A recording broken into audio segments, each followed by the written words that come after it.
Operation सिंदूर की सफलता के बाद भाजपा ने धर्मशाला के कोतवाली बाजार से लेकर कचहरी अड्डे तक तिरंगा यात्रा निकाली, जिसमें हजारों की संख्या में लोगों ने बढ़ चढ़कर भाग लिया। इस अवसर पर मीडिया को संबोधित करते हुए जयराम ठाकुर ने कहा कि आज का भारत बदल चुका है। ये नया भारत शांति चाहता है, पर आतंक के समूल विनाश के लिए किसी भी सीमा तक जाने को तत्पर है। उन्होंने कहा कि प्रधानमंत्री नरेंद्र मोदी के नेतृत्व में देश ने स्पष्ट कर दिया है कि अब भारत किसी प्रकार के आतंकवाद को बर्दाश्त नहीं करेगा। उन्होंने कहा कि देश के प्रधानमंत्री ने यह स्पष्ट कर दिया है कि ऑपरेशन सिंदूर चल रहा है, समाप्त नहीं हुआ है। उन्होंने कहा कि ऑपरेशन सिंदूर केवल सैन्य कार्रवाई नहीं, बल्कि ये न्याय और राष्ट्र सम्मान की अखंड प्रतिज्ञा है, जिसे भारत ने पूरे विश्व के सामने साकार किया है। प्रधानमंत्री के नेतृत्व में भारत ने पाकिस्तान की सीमा में घुसकर जैश, लश्कर और हिजबुल जैसे वैश्विक आतंक के अड्डों को ध्वस्त किया। तिरंगा सिर्फ एक झंडा नहीं, ये राष्ट्र की आत्मा है और उस आत्मा का नेतृत्व प्रधानमंत्री मोदी कर रहे हैं। मित्रों, आज के कार्यक्रम के संदर्भ में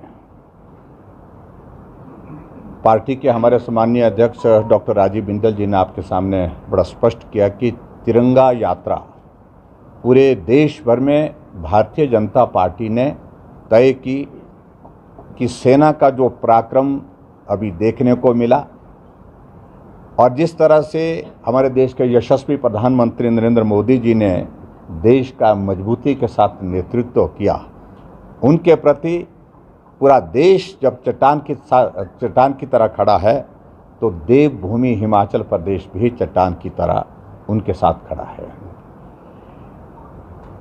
भले ही ये तिरंगा यात्रा का कार्यक्रम भारतीय जनता पार्टी ने तय किया, लेकिन आपने इस बात में देखा होगा कि इस कार्यक्रम में कोई भारतीय जनता पार्टी का नारा नहीं, कोई भारतीय जनता पार्टी का झंडा नहीं, कोई भी पार्टी का बैनर नहीं, यानी कि पूरे समाज को साथ लेकर के।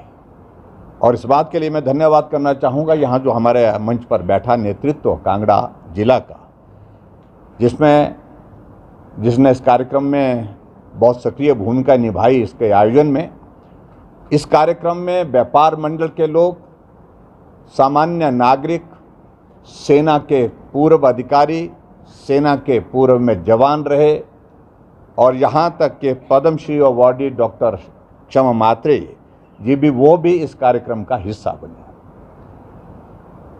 भाव उसमें एक ही है कि जिस प्रकार से देश की सेना ने पाकिस्तान को जवाब दिया है, यह हमारा दायित्व बनता है, नैतिक दायित्व बनता है कि हम उस सेना के सम्मान में उनका हौसला अफजाई करें, उनको मजबूती के साथ उनके साथ खड़े हों। उस तरह से आज का ये कार्यक्रम यहाँ पर रखा गया था। मित्रों, मुझे लगता है कि इस पहलगांव की घटना के पश्चात के हालात को लेकर के कोई एक्सप्लेन करने की आवश्यकता नहीं, क्योंकि पल पल जो है पूरा देश नहीं, पूरी दुनिया उस घटना के बाद भारत क्या करेगा, भारत किस प्रकार से रिएक्ट करेगा, सारी चीज़ों को देख रहा था। और प्रधानमंत्री जी उस वक्त विदेश यात्रा पर थे और विदेश यात्रा से वापस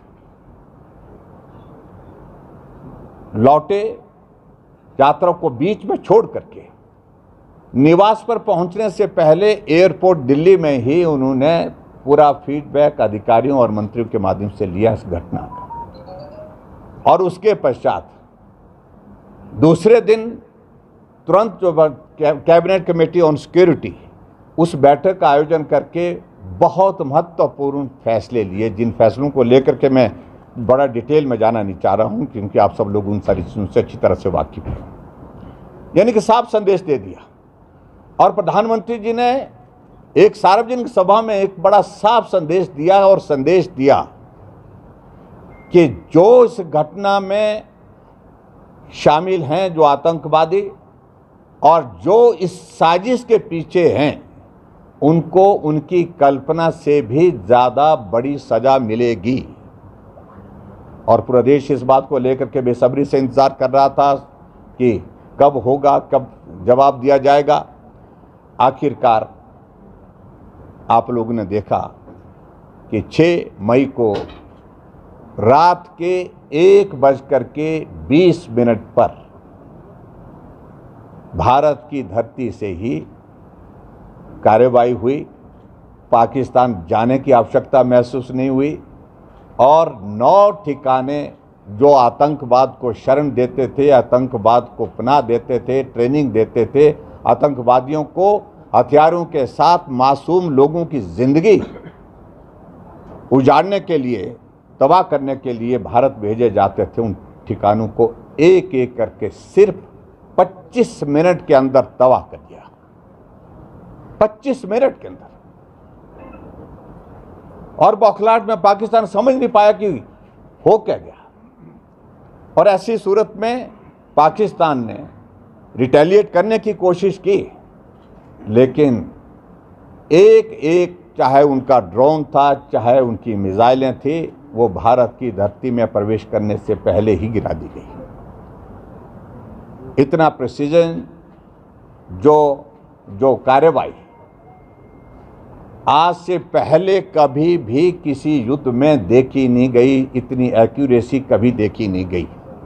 और आज हम इस बात को दावे के साथ कह सकते हैं कि आने वाले समय के लिए पूरी दुनिया के लिए भारत की सेना एक बहुत बड़ा उदाहरण बन गई है।